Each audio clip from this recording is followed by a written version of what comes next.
Hi, I'm Lynn, And I'm Paul, and this is along the way. Glad to have you with us for this next installment. And we are focusing on the top 10 reasons that churches resist change. Right, And this is number 2 in our right. series, and our focus this time is on the why factor. Why churches resist change, why they do what they do and don't want to change what they're doing.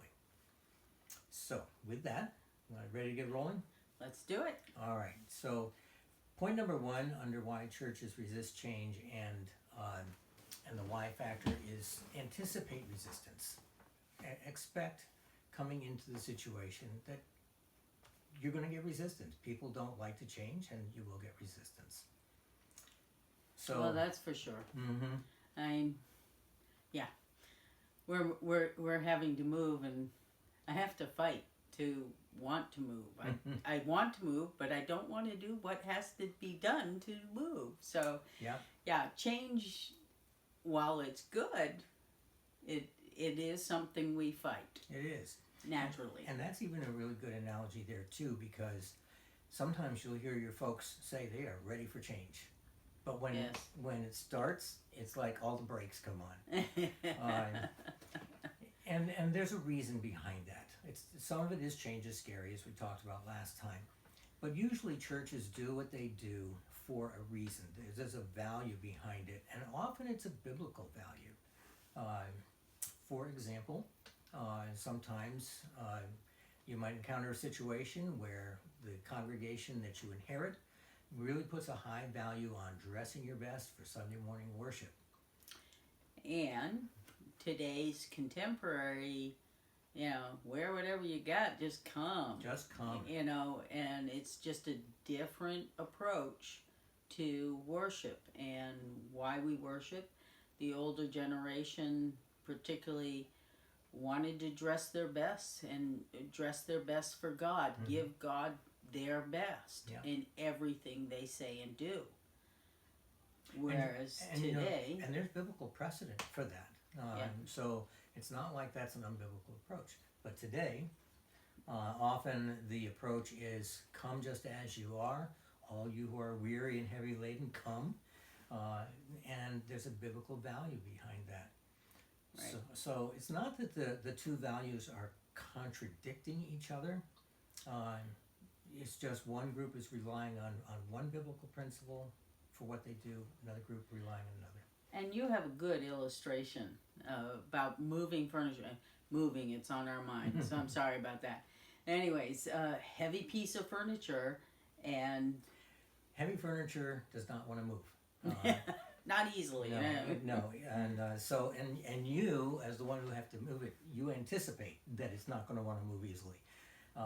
So there is something you can do to move it without damaging the furniture or damaging the floor, and that is you put something soft under the furniture, blanket, a drop cloth, something like that, and you pull on that blanket or you pull on that cloth rather than shove the furniture itself. And you'll find that it comes across the floor much more easily, much less resistance. And you, as the pastor, you're the blanket. You're the blanket. You're that cushion between the resistance and the floor. And so recognize that. Recognize that your people, they want to honor God for the most part. Yeah. They really do.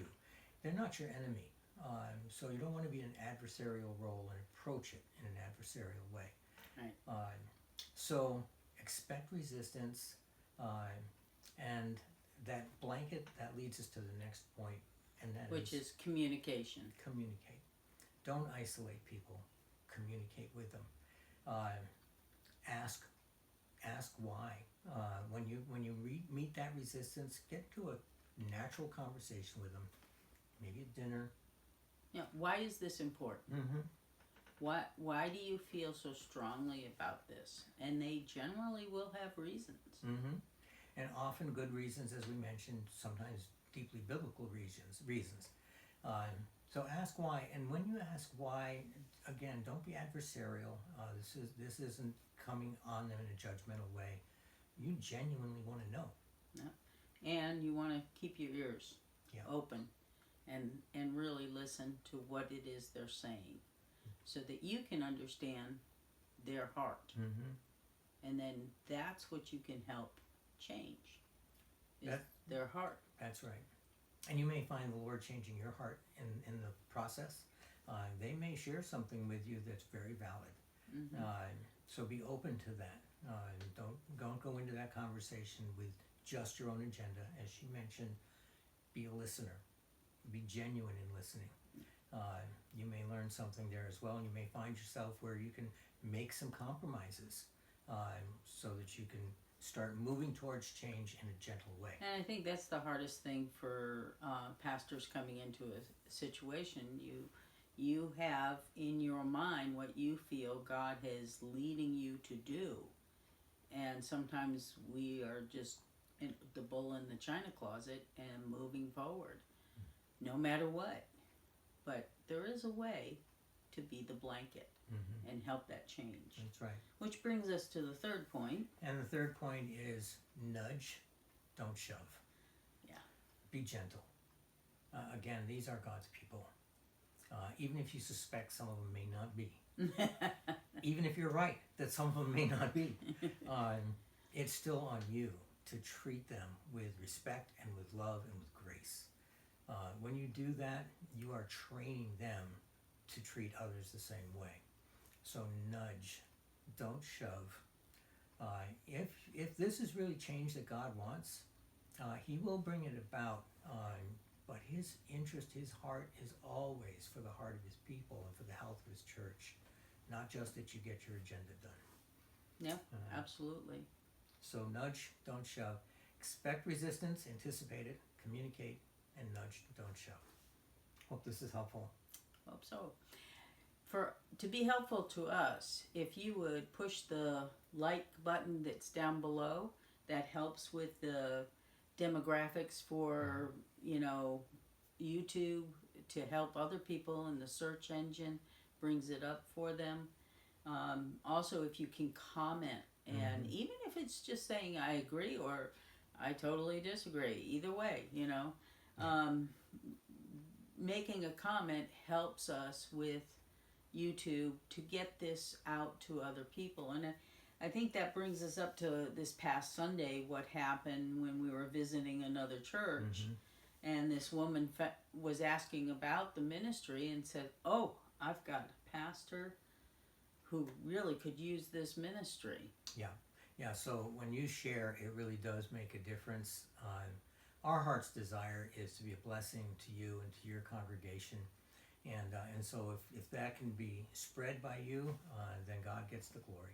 And we just want to be of help to His church. Yeah. So subscribe, share with your friends, and then do come back for the next time, where we're going to go number 3 on our top 10. So this is Lynn. And this is Paul. And we'll see you on down the road. Bye-bye. Goodbye.